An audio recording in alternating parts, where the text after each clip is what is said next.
Good morning. We are on chapter 13 from The Warrior Queens by Antonia Fraser.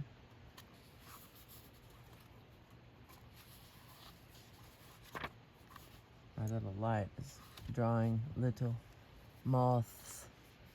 So here we go. They couch their pikes and bow their insects down when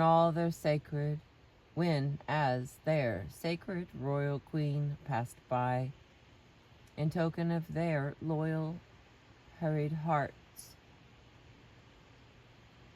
to her alone, and none but only she. ELIZABETHA, TRIUMPHANS, 1588.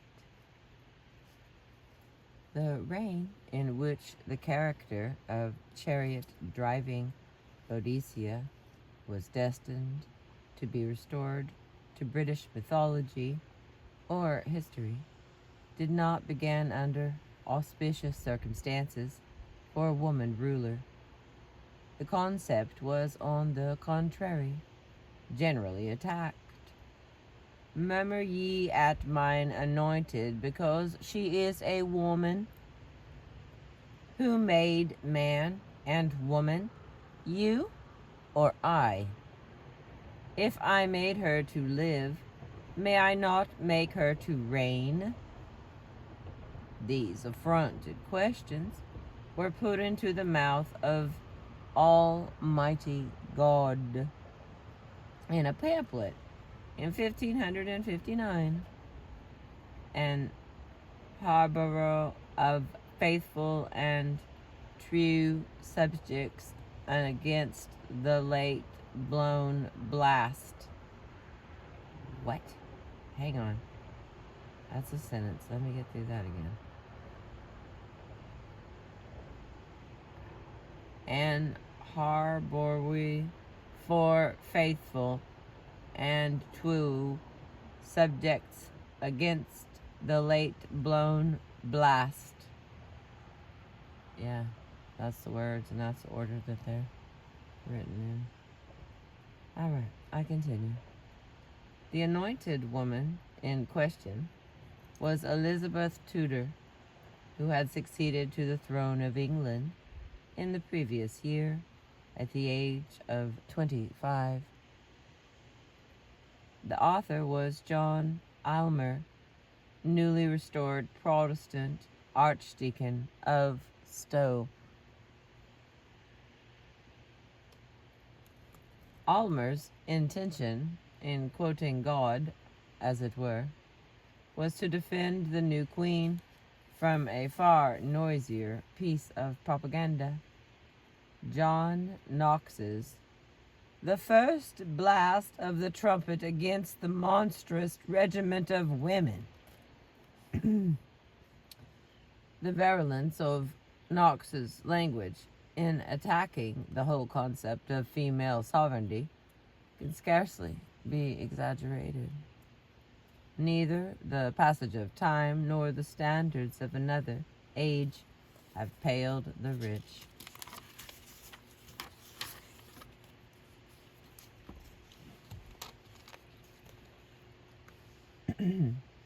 Have paled the rich colors of his abuse. But the 19th century editor of Knox's works, Mayle, observed that if John Knox had foreseen Queen Victoria's ruling over a vast Christian empire, he would have died happy, like Simeon singing the Nunc Dimittis in the temple. I know, keep reading those little side notes and expecting a different outcome. Alright, here we go. Abominable before God is the empire or rule of a wicked woman. Ye of a traitress and bastard, he writes again, for promote a woman to bear rule, superiority, dominion, or empire above any realm, nation, or city is repugnant to nature, continuously to God, a thing most contrarious to his revealed will and approved ordinance. And finally, it is the subversive of the good order of all equity and justice. As for women in general, their sight in civil regiment is but blindness, their strength, weakness, their counsel, foolishness, and judgment, frenzy, if it be rightly considered. Well. Didn't he sound delightful? It's funny. Your personality really does get trapped in your words. I continue here on page 204. The fathers of the church are quoted, including St. Paul, Tertullian. The whole sex is the port and gate of the devil. And St. Augustine. Woman ought to be repressed and bridled betimes if she aspires to any dominion. Then nature is brought into play. No man ever saw the lion make obedience and stoop before the lioness. Finally, history is invoked. For when the males of the kingly stock failed, as oft chanced in Israel, and sometimes in Judah, it never entered into the hearts of the people to choose and promote any of the king's daughters. In short, where a woman reigneth and papists bear authority, there must needs Satan be president of the council. The reference to papist is significant. The regiment or rulership, which is its contemporary meaning, of females to which Knox so furiously objected, was that of 3 Catholic queens. Mary of... okay. I have to go up. Hang on. Whew, bugs coming to my light. The reference to papist is significant.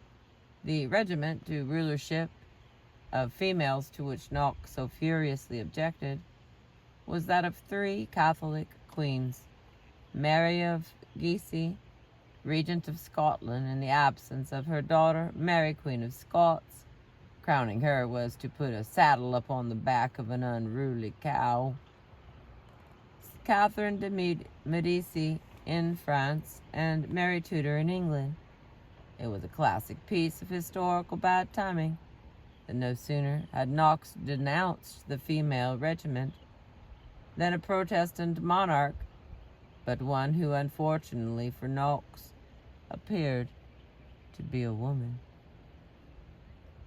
replaced Catholic Mary on the throne of England. Now, nor was Knox alone in his denunciation. The great Calvin, too, had joined in deploring such an unnatural development.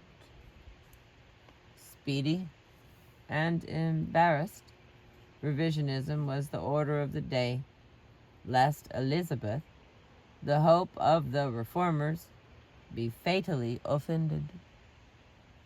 It was particularly awkward that both Calvin and Knox, in an extension of that idea attributed to Mohammed, that a people who place a woman over their affairs do not prosper, had stated that civil wars generally tore apart those kingdoms ruled over by women.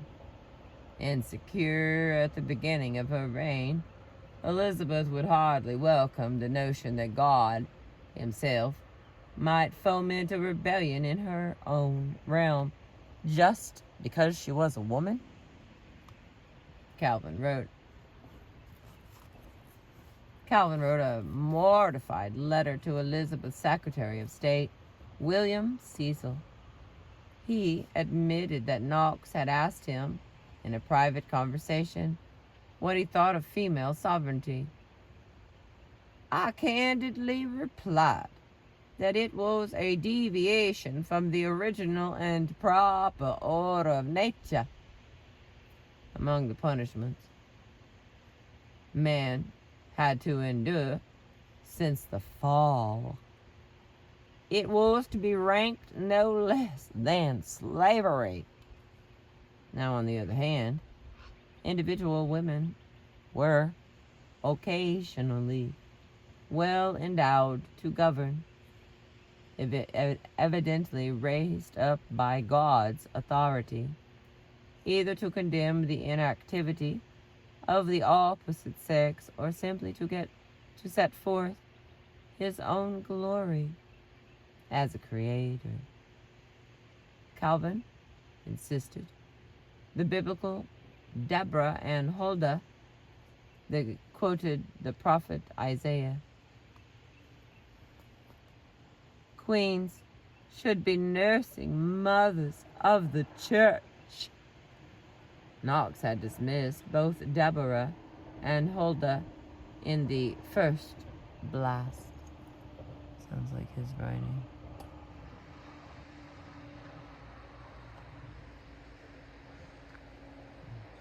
Okay. Looks clear. Looks not crooked. Even Knox himself was compelled to backtrack. In July of 1559, he wrote, with the best air of apology he could muster, to the English Queen, "Nothing in my book conceived is or can be prejudicial to your Grace's just regiment," he declared, adding characteristically, "providing that ye be not found ingrate unto God." The official line to cope with Elizabeth's presence on the throne was that indicated by Calvin to Cecil. Female rule was still unnatural, but every now and then God would provide for it for his own good reasons. Knox, however, added the writer that this put a special burden upon a female as opposed to a male, sovereign to prove herself worthy of the task. In general, the Protestants now fell back on the distinction between good queens and bad queens, useful in an age which would be marked by the ostensible public rivalry of a Catholic Mary Queen of Scots and a Protestant Elizabeth. Almer's defense in and harborer for faithful and twewy subjects. Okay, it's TREWE. Is that not twewy? That's what it's saying. Was it referencing that movie? It's twewy.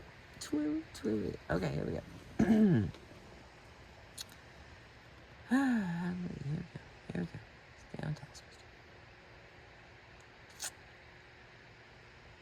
The stage army of warrior queens was dutifully paraded across his pages, including those who had enjoyed an antique glory, such as Artemisia, famous for vanquishing Xerxes, Revisionism was not entirely on the side of the Calvinists. Almer pointed out that it had been an obvious error to prefer Stephen to Matilda, the Empress Maud one, since England had been punished with prolonged civil war for ignoring the claims of the rightful heir to the kingdom, or in this case, heiress.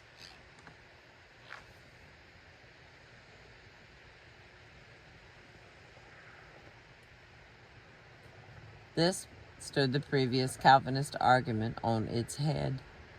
But perhaps the most remarkable piece of revisionism was that which introduced the name of Annie Boleyn among celebrated women of the past, such as Margaret of Flanders. For it had not been Anne Boleyn who had brought about the wonders of the Protestant Reformation. All right, we got a little asterisk here about Margaret of Flanders. Let's see what it says.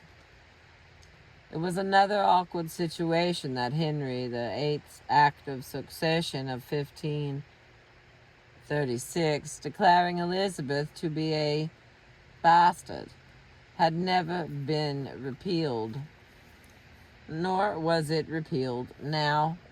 Since Elizabeth was able to succeed under the terms of her father's will, it was thought more tactful to let that sleeping and by now rather embarrassing old dog of King Henry's matrimonial entanglements lie. That was a word tangle right there. All right, we continue. We are on page 206. Historical precedent apart, Almer's point of view was not really so far from that of Calvin, a revised, or even that of Knox. It was God who had appointed Queen Elizabeth to reign as part of his divine plan, even as in the selection of female governor, working through weakness.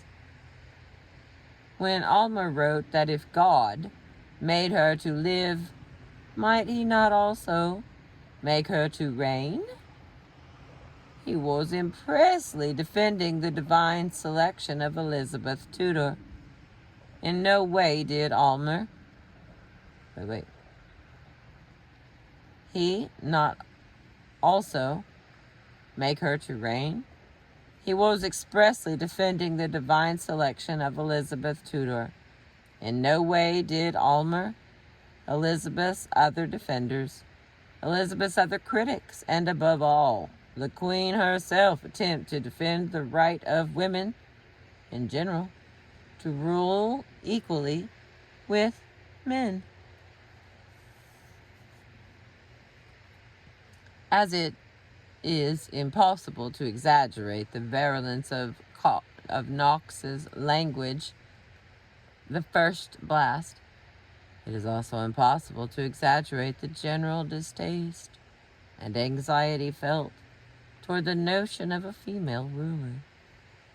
When Elizabeth's half-sister Mary Tudor ascended the throne in 1553, many questioned whether it was even legal for a woman to inherit. There had been no queen regent since that doubtful, because unsubstantiated claim of the Empress Maud 4 centuries before. The rights of a female in the table of royal succession had generally been subsumed into those of her husband, who would often have a lesser claim of his own. Thus, in 1485, Elizabeth of York had, in fact, an infinitely better dynastic claim to the throne than her future husband, Henry VII, de facto monarch after the Battle of Bosworth. Then, their marriage added her right to Henry's might, and he was, of course, the one out of the pair who ruled. Elizabeth being merely queen consort. The will of Edward VI had concentrated on the male heirs to females within the English royal succession, such as his Grey, Grey, cousins, although it was finally disregarded in favor of the superior dynastic claim of his elder half-sister, Mary Tudor. Where might and right did not coalesce, the choice of a husband was always likely to be the problem in the case of a queen regent. It was not at all clear that the husband of such a queen might not have the actual right to be regarded as the king. When the youthful Mary Tudor was betrothed to her cousin, the Emperor Henry VIII, was worried whether he might not thus secure a title to her throne. One Chief Justice advised that although the husband could not call himself king by right, because the crown lay outside the bounds of feudal law, the husband had a feudal heiress automatically assumed her titles, rights, and position. The queen regent could grant him the title if she chose. In the event Mary Tudor's actual husband, Philip II of Spain, was considered to be King of England as well, a worrying precedent, Mary, Queen of Scots' disastrous second husband, Darnley, whom she married in 1565, was always referred to as King Henry. Under the circumstances, it was understandable that Cardinal Reginald Pole should have tried to persuade Queen Mary Tudor to take the course actually adopted by Queen Elizabeth.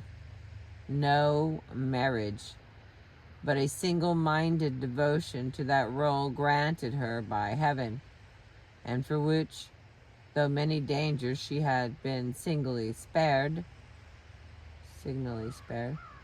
where marriage and position were concerned, as the relative fortunes of the unmarried Elizabeth and much married Mary, Queen of Scots, demonstrate. Queens regent in the 16th century resembled career women in the late 20th century, and that they experienced regrettable difficulty in having it all.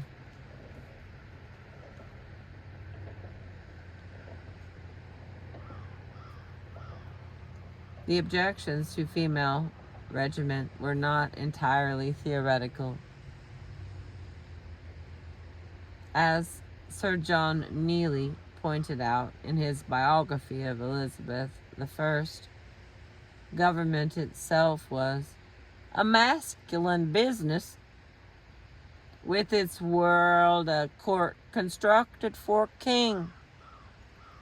The idea of protecting a queen from the rigors and difficulties of government was, of course, implicit in the concentration on the topic of her marriage.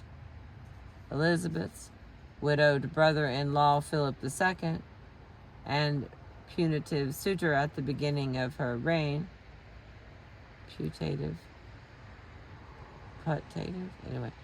advised her to marry soon, if only that her husband could then relieve her of those labors which are only fit for men.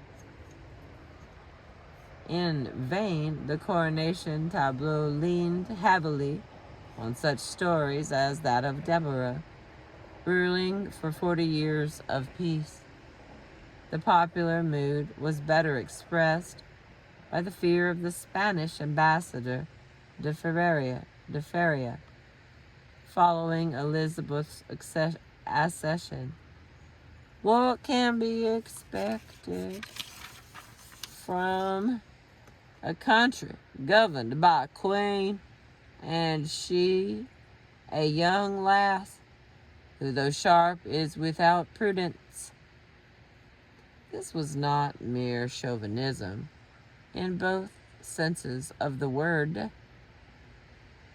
There was trouble in the House of Lords over Elizabeth's title as supreme head of the church in view of her inconvenient sex.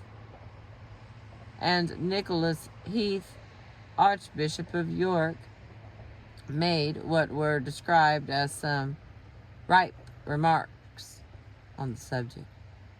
In the end, the Queen became the supreme governor. This, then, was to be the triumph of Queen Elizabeth I. She ascended the English throne at a time of outright popular hostility toward female sovereigns, and by a mixture of artfulness, intelligence, and instinct survived to rule for 45 years. Her personal prestige, both as a woman and as a monarch, growing with every year.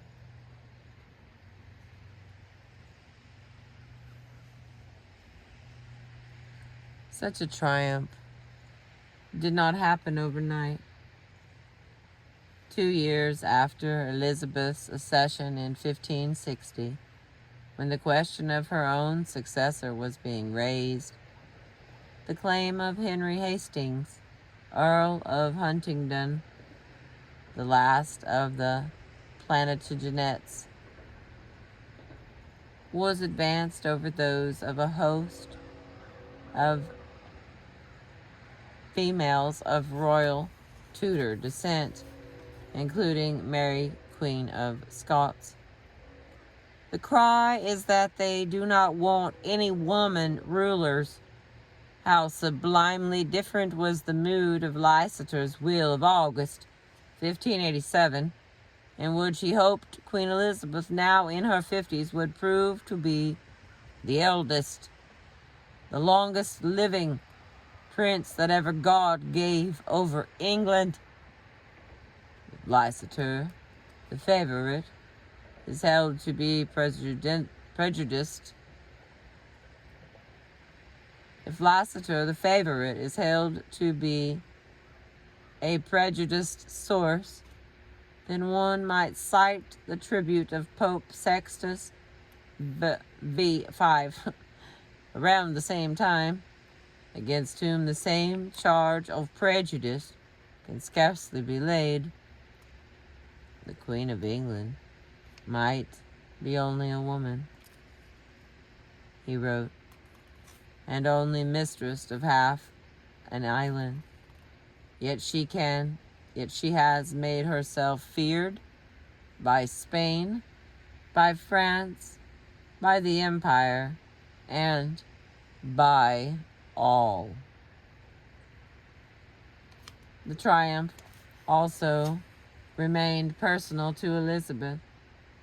40 years on, when this question of the old Queen's successor had become acute, it was Mary's son, Scottish James, who was the front runner, even though excluded as an alien by the will of Henry VIII, not only because he was of commensurate rank, but also because he was a man.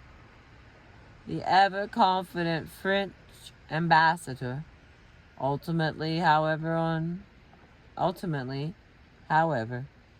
no great prophet, wrote that it was certain that the English would never again submit to the rule of a woman. The early years of James's reign were also marked by a warmth on the part of the English toward the new ruler, just because he was a man, and a vigorous one in his prime, which is often overlooked in view of their subsequent disillusionment.